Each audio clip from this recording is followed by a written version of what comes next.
Welcome back, everybody. Today, I'm going to teach you how to import a PST file into Outlook.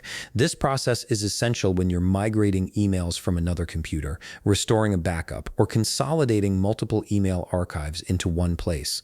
Let's walk through this step by step. First, you'll need to start by opening your Microsoft Outlook app. Once it launches, log into your account and wait for all your emails to load completely.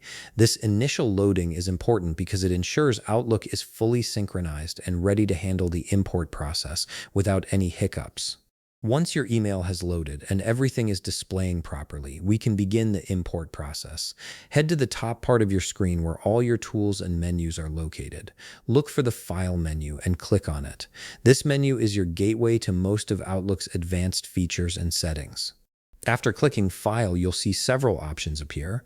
From this menu, click on Open and Export. This section specifically handles importing and exporting data, which is exactly what we need. Within the Open and Export options, choose Import/Export.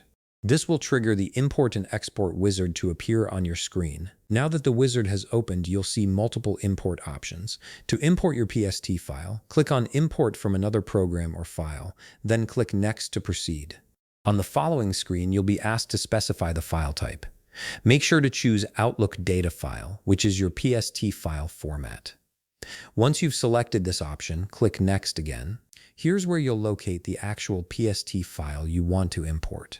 Click on Browse to open a File Explorer window.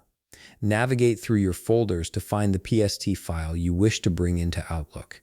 Once you've located it, click Open, then click Next to move forward. The next step requires you to select the destination folder for your imported items. You have the flexibility to choose whether you want to store the imported items in the current folder or place them in the same folder structure within your existing Outlook account folders. This choice depends on how you prefer to organize your emails. Once you've made your selection, click Finish. Outlook will now begin importing your PST file. Depending on the size of the file, this process might take a few moments, so be patient while it completes. You'll know it's done when the wizard closes and your imported emails appear in the designated folder. And that's it. You've successfully